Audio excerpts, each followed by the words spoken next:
جن کے پاس بنگلے ہیں، بنگلے ہونا غلط نہیں ہے، پیسوں کا ہونا غلط نہیں ہے، خوب کمائیے، خوب بڑے بڑے بنگلے بنائیے، لیکن جب بنگلوں میں تکبر شامل ہو جائے، جب بنگلوں میں فخر شامل ہو جائے، یہ بنگلہ ڈھیر ہے بلکہ راکھ ہے، بلکہ ان بنگلوں کی کوئی حقیقت نہیں ہے جہاں پر کہ ظلم و ستم اور قارونیت دندنائے. اور السلام علیکم ورحمۃ اللہ وبرکاتہ.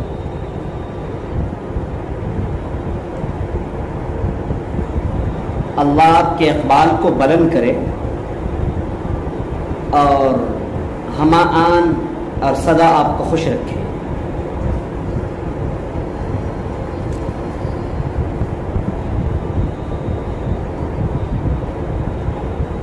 آج میرے مدرسے میں چھٹی ہو چکی.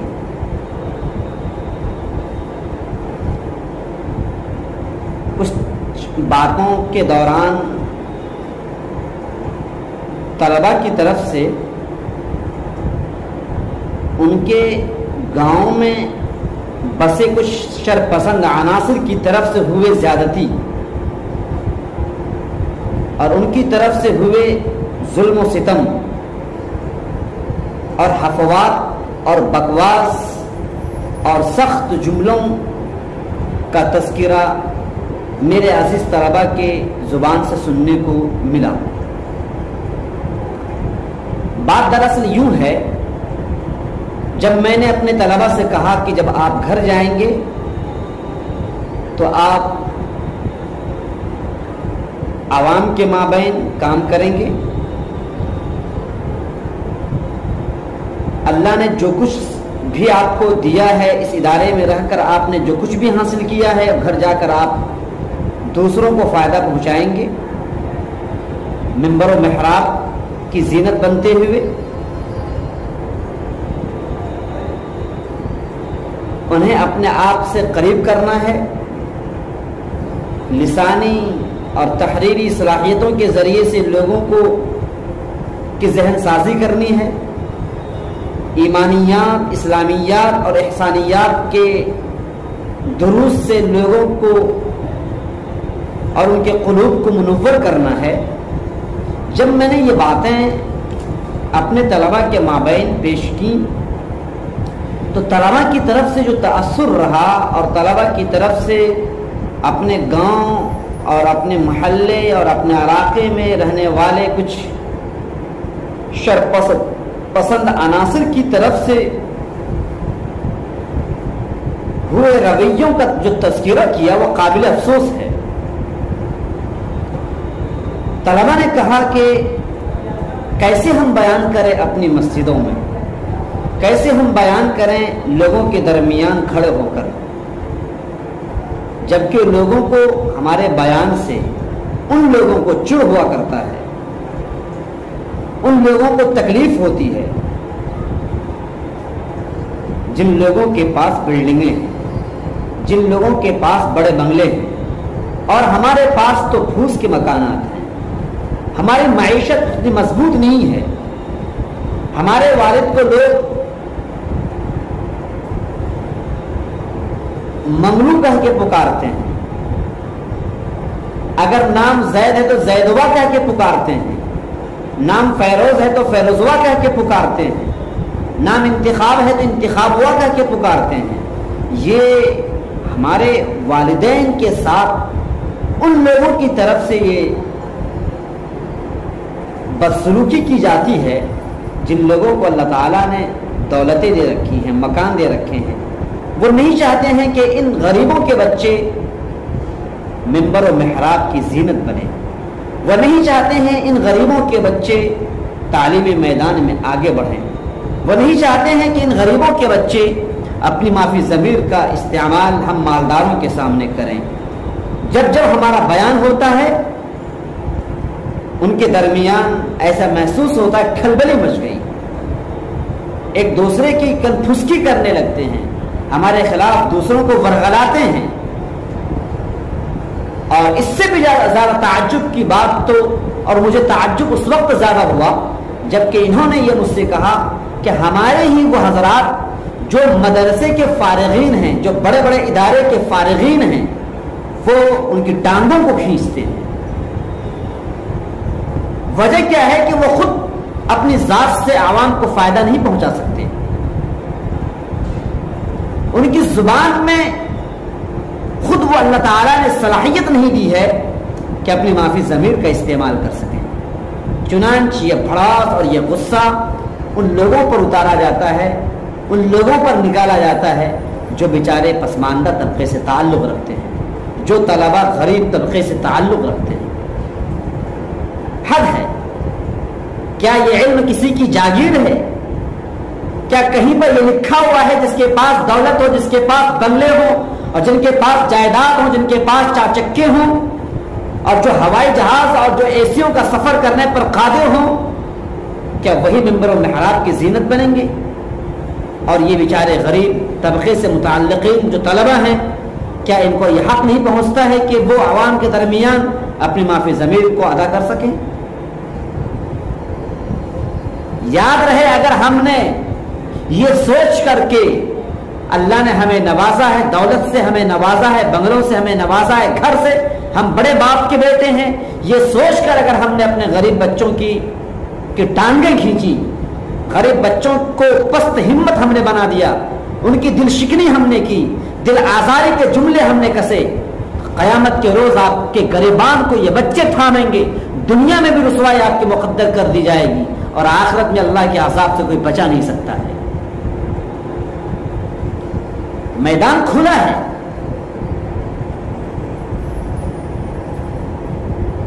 کسی پر کوئی بندش نہیں لگائی جاتی ہے. آپ بھی میدان میں تشریف لائیں، آپ کا بھی استقبال کیا جاتا ہے. ان غریبوں کو بھی بڑھنے دیں. جتنا حق اگر مالداروں کے بچوں کا ہے کہ وہ امامت کی جگہ پر کھڑے ہوں، اتنا ہی حق ان بچوں کا ہے جو غربت کی زندگی گزارتے ہیں لیکن وہ حافظ قرآن ہیں، اگر وہ عالم دین ہیں، ان کا بھی حق اتنا ہی ہوتا ہے کہ وہ امامت کی جگہ پر کھڑے ہو جائیں.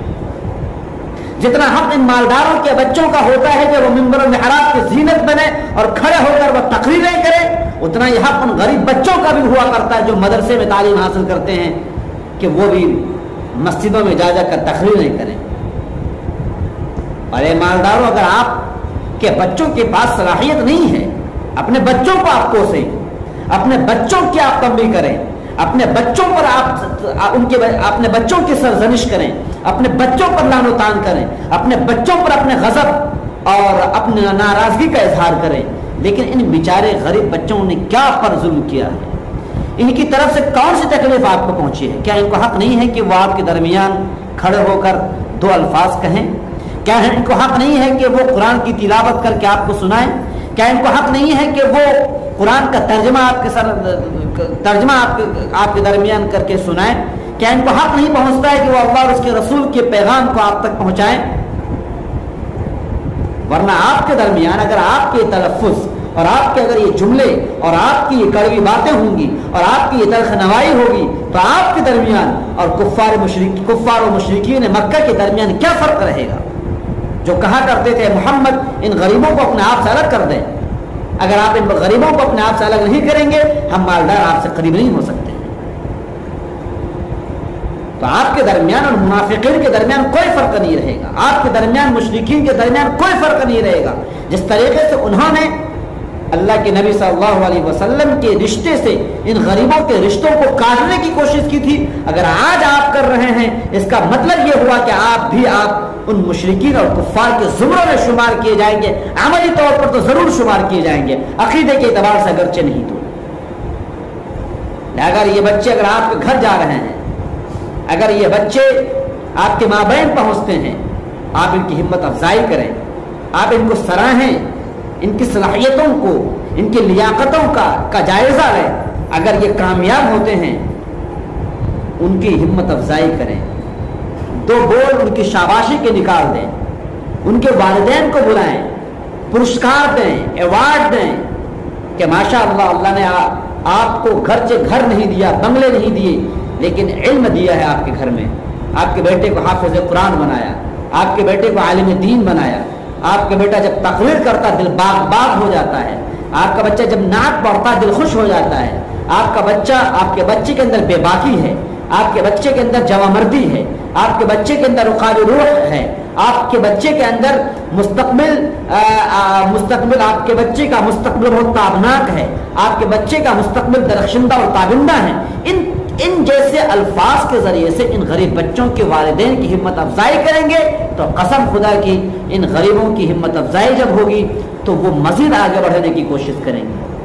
افسوس کی بات تو یہ ہوتی ہے کہ ہمارے کچھ شاگردوں نے جب اپنے اپنے گاؤں میں تقریریں کی تو پتہ یہ چلا کہ کچھ مالداروں نے اور مالداروں کے بچوں نے ان کی ٹانگیں کھینچی۔ میں نام نہیں لیتا، لیکن اگر میرا پیغام ان تک پہنچتا اور ضرور پہنچے گا، کیونکہ میرے ناظرین میں وہ لوگ بھی ہوتے ہیں، میرے سامعین میں وہ لوگ بھی ہوتے ہیں جو بھدے جملے کستے ہیں اور کہتے ہیں کہ انہوں نے کیا کیا، انہوں نے کیا پڑھا۔ دل ٹوٹتا ہے ان غریبوں کا، آپ کو کچھ معلوم بھی ہے۔ ان کی آنکھیں نم ہوتی ہیں، ان کی زبان سے آہیں نکلتی ہیں، رات میں روتے ہیں۔ یاد رہے آپ کے ان گھروں کو جو فلک بوس عمارتیں ہیں زمین بوس کر دی جائے گی۔ آپ کی جو عزت ہے عزت کو داغدار کر دیا جائے گا۔ آپ کے صاف شفاف دامن کو تار تار کر دیا جائے گا۔ وَتُعِزُّ مَن تَشَاءُ وَتُذِلُّ مَن تَشَاءُ، جو ذات انسان کو عزت دیتی ہے وہی ذات انسان کو ذلت بھی دے سکتی ہے۔ لہذا اگر کچھ لوگوں کو غریب بنایا ہے اللہ تعالیٰ نے تو اس کا مطلب یہ نہیں ہے کہ ان کو ہم شودر بنا دیں۔ جس طریقے سے یہاں پر دوسرے دھرم میں لوگوں نے کر رکھا، یہ برہمن ہے، یہ کیا ہے، شودر ہے، اس طرح کے جو انہوں نے تفریق کر رکھے ہیں کہ کچھ لوگ پیر سے بنے ہیں لہذا وہ بھنگی ہی بن کر رہیں گے، وہ مندر میں نہیں آ سکتے ہیں، اور وہ برہمن کے ساتھ کھا نہیں سکتے ہیں، مندروں میں نہیں جا سکتے ہیں، ان کی گردنوں میں ہمیشہ جھاڑو لٹکی ہونی چاہیے۔ اگر آپ یہ تصور پیش کرتے ہیں تو آپ کے درمیان اور ان یہودیوں کے درمیان اور ان ہندوؤں کے درمیان کیا فرق رہے گا؟ وطنی بھائیوں کے درمیان کیا فرق رہے گا؟ انہوں نے بھی تفریق کی تو آپ نے بھی تفریق کی۔ کس بات کا آپ شکوہ کرتے ہو اللہ تعالیٰ کی کہ لعنتیں اگر ہم جیسے لوگوں پر، ہم جیسے ظالموں پر اللہ تعالیٰ کی لعنتیں نازل ہوں گی تو کن کے سامنے آپ شکوے بیان کرو گے؟ مجھے تکلیف ہے، درد ہے، اس درد کا میں اظہار آپ کے سامنے کر رہا ہوں۔ مجھے خواہش نہیں تھی، آج چھٹی سب بچے گھر جا رہے ہیں، مجھے بھی گھر جانا ہے، لیکن میں نے اس پیغام کو آپ تک پہنچانے کی اس لیے کوشش کی ہے تاکہ یہ بچے آپ کے گھر جا رہے ہیں، اپنے اپنے علاقوں میں جا رہے ہیں۔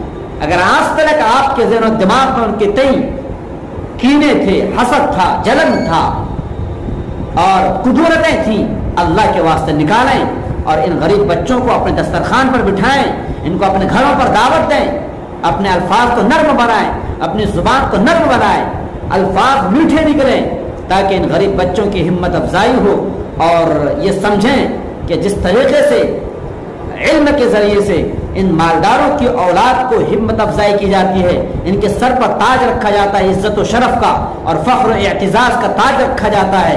اگر ہم نے بھی تعلیم حاصل کی تو ہمارے سر پر بھی اعتزاز اور فخر اور افتخار کا تاج رکھا جائے گا۔ یہ ذہن و دماغ میں ان کے بیٹھ جانا چاہیے۔ اگر نہیں بٹھاتے ہیں تو گاؤں کا ہر فرد، ہر مالدار ظالم ہے۔ اگر آپ کی وجہ سے آپ کی پست، آپ کے دل شکن اور دل آزار کرنے والے جملوں سے اگر یہ بچے اپنے مدرسوں سے ٹوٹ جاتے ہیں، بھاگ جاتے ہیں، تعلیمی سلسلے کو منقطع کرتے ہیں تو یاد رہے رسوائی سے اللہ تعالیٰ کے علاوہ کوئی نہیں بچا سکتا ہے۔ رسوائی ہمارے مقدر کر دی جائے گی۔ شاید کہ میری باتیں آپ کو بہت تلخ لگ رہی ہیں، کڑوی لگ رہی ہیں، مجھے اس بات کی کوئی پرواہ نہیں ہے۔ مجھے پرواہ ہے ان غریب بچوں کی، مجھے پرواہ ہے ان لوگوں کی جو چلچلاتی دھوپ میں بہت مشکل کے ساتھ پیسے دیتے اپنے بچوں کو، اور پھر وہی بچے جب آپ کے گھر پہنچتے ہیں، مسجد میں جب کھڑے ہوتے ہیں بیان کرنے کے لیے، آپ کے تبصرے اور آپ کی کرٹیسائز اور آپ کے بھدے جملے اور آپ کے حفوات ان کی ہمت کو پست کر دیتے ہیں۔ پھر دوبارہ ہمت نہیں ہوتی ہے کہ وہ آپ کے مابین کھڑے ہو سکے۔ مجھے معاف کیجیے گا، مجھے معاف کیجیے گا، میں معافی مانگتا ہوں۔ میرے سخت جملے اگر آپ کے لیے دل شکن ثابت ہو جائیں مجھے معاف کیجیے گا، لیکن خدا را ان غریب بچوں کے دل و دماغ کو آپ مختلف طرح کے جملوں سے نہ بھریں جس کی بنیاد پر ان کو وہ پست ہمتی کے شکار ہو جائیں اور پھر وہ ان کا جو مستقبل تابناک ہونا تھا وہ تاریکی میں نہ تبدیل ہو جائے۔ جزاکم اللہ احسن الجزا۔ السلام علیکم ورحمۃ اللہ وبرکاتہ۔